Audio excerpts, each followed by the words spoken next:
So you've heard the term stipple shade or pepper shade being thrown around, and you might not fully understand what it means. Well, join me in this video, guys, where I put together 6 easy to follow, easy to understand steps, which is going to take you from not knowing anything about stipple shade to being able to confidently tattoo it.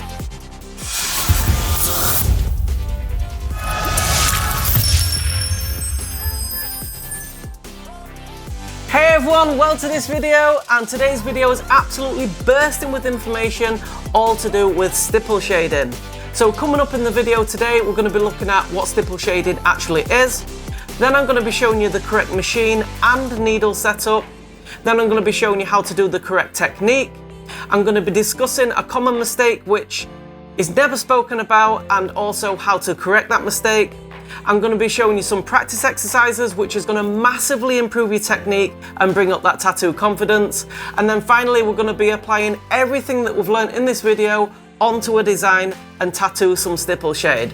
Now, like a lot of my other videos, I've constructed this one in a way where each block of information builds on the previous one. So to get the most out of it, guys, I strongly recommend you set 10 minutes aside and watch it in its entirety. With all that said, guys, let's not waste any more time and get straight into it. Okay guys, so let's start from the very bottom and work our way up to give us a solid foundation of knowledge and understanding. So what actually is stipple shade or pepper shade? Well, simply put, it's a style of shading which essentially is made up of a collection of tiny dots. So when looked at from a distance, they tend to look quite smooth, but on closer inspection, you can see how the shade is made up of lots of randomly placed dots. Similar to how a TV screen works, which shows a polished picture, but if you look at it a little closer, you'll see it's actually made up of individual tiny pixels. Now, stipple shading is instantly recognisable from its counterpart, regular smooth shading, purely because of all the tiny dots that give it a textured finish, and sometimes it's referred to as pepper shade. So far, super simple stuff, so now let's move on to the next section and take a look at the machine setup and needles.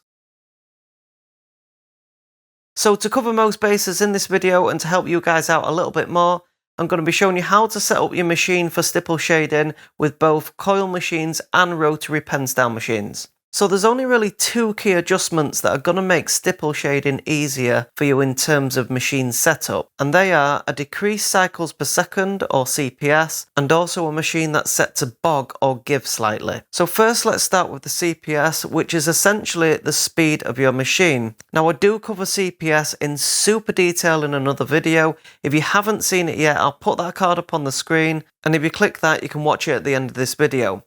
But for a super quick recap, if the needle travels from the most upright position to its most downward position and back up again, this would be considered as 1 cycle. So if it did this 10 times in 1 second, your machine will be running at 10 cycles per second, or 10 CPS. Now, as a very, very rough ballpark figure, you want your machine to be running at around about 80 to 90 cycles per second for stipple shading. Now, hand speed also plays a massive role in this, but we'll get to that part in the next section. So to decrease the cycles per second of a coil machine, we simply back out the front contact screw. And to decrease the cycles per second of a rotary machine, we simply turn down the volts. And like I say, I do go into this in super detail in another video if you really want to nail those CPS figures. So the next thing we need to set is the hit of the machine so the needles bog into the skin. To do this with a coil machine, we simply reduce the volts slightly. Most pen-style rotary machines already have a predetermined hit, so there's no need to make any adjustments. The machine will automatically do it for you. Now, some rotaries, you can adjust the hit, and if yours does this, then you need to set it so the needle bogs slightly. Now, the hit and the bog is a huge subject and way too big to explain in this video, but again, I have made a video explaining everything you need to know about it, so I'll stick that card up on the screen. If you haven't seen it already, click that and you can watch it at the end of this video. So now our machines are set, let's take a look at needles. Generally speaking, stipple shading is usually done with a liner, and in my opinion, the smaller the better. Anything like a 00 3-round liner is perfect. You can use bigger ones like 5s or 7-round liners, but I think the smaller needles tend to give a better result for stipple shading. So now we've got our machine ready, we've got our needles ready, let's get to the fun stuff and learn the actual technique in this next section. The technique to achieve stipple shade, providing your machine is set up correctly, really comes down to two simple things: machine speed and hand speed. In this example, the tattooist is making swift sweeping motions with the machine. You're aiming for the needle to sweep over the skin, allowing the needles to land onto it, penetrate it, and then sweep out of it.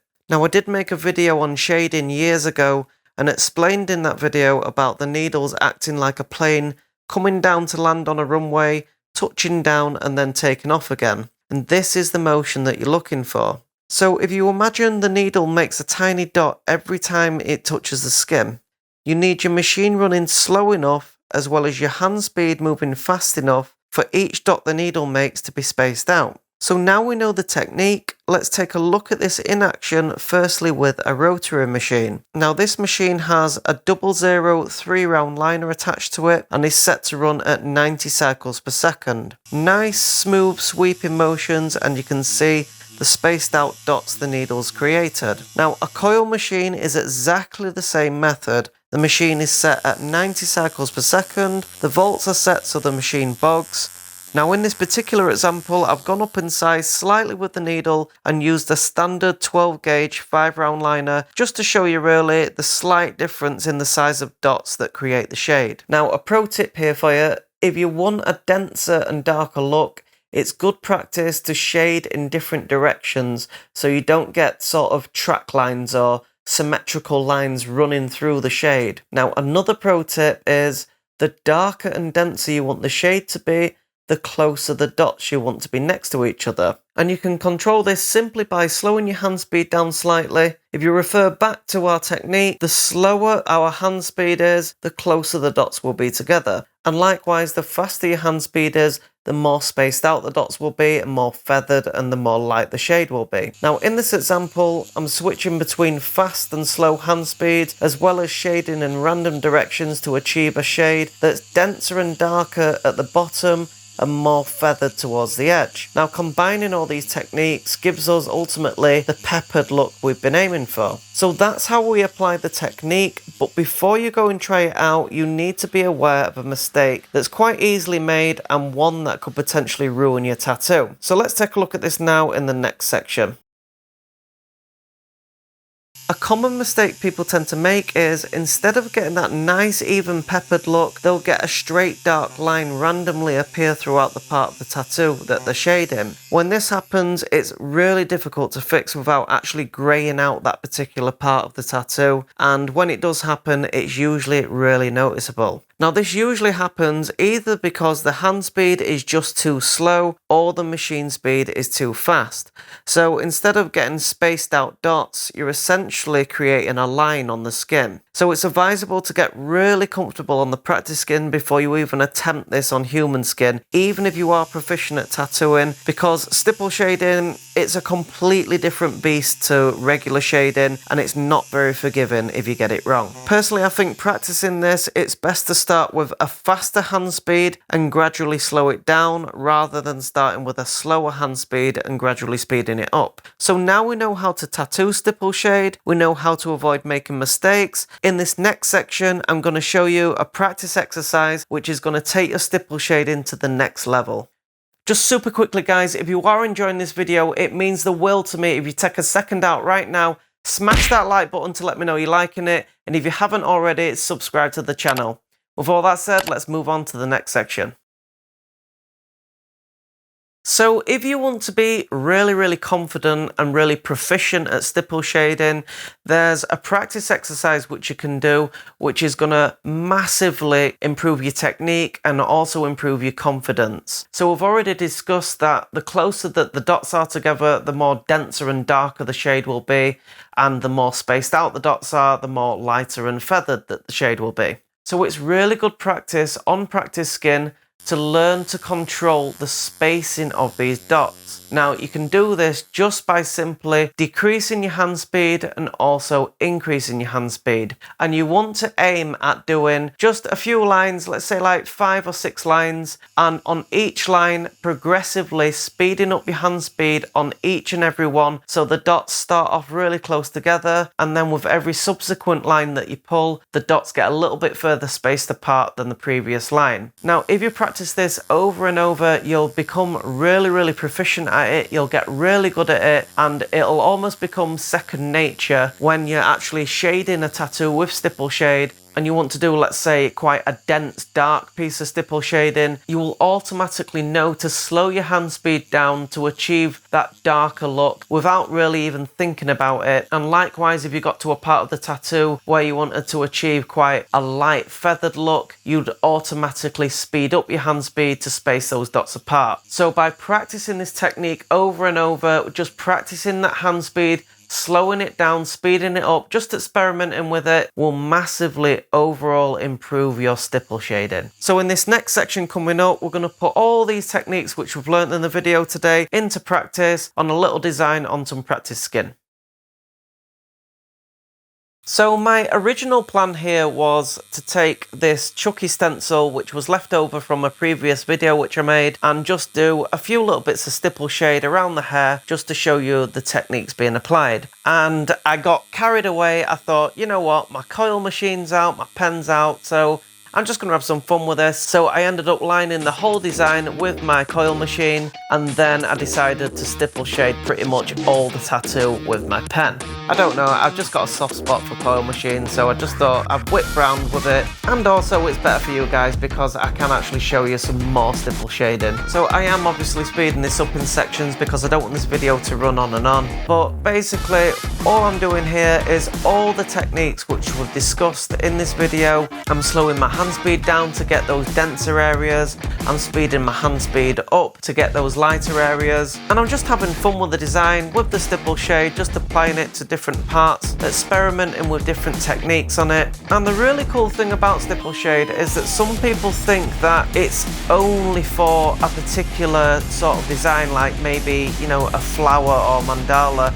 And it's really not. I've seen portraits done in the past where they've replaced where smooth shading will be with stipple shade, and it gives it a really unique and really cool look about it. So don't be afraid to use stipple shading and switch it up a bit, you know, experiment. You know, that's what artistic license is. It's about finding new things that work for you. You might even discover a brand new style which you're completely in love with and that you're amazing at. You can see around the base of the balloon I've gone darker, so obviously my hand speed is slowing down on that bit, and as I'm travelling up to get that lighter effect, my hand speed is just naturally speeding up.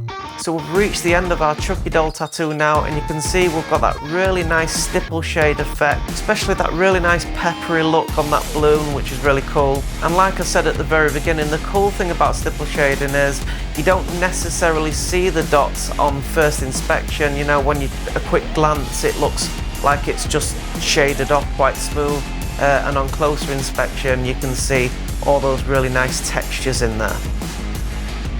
So I hope this video has cleared up a few things and answered a few questions for you guys. And I'm just going to wrap this video up now with not so much a pro tip, but some sound advice. And that advice is, whenever you learn a new technique, for example, stipple shading, it's often quite tempting to just do all the tattoo in this sort of new technique that you've learned.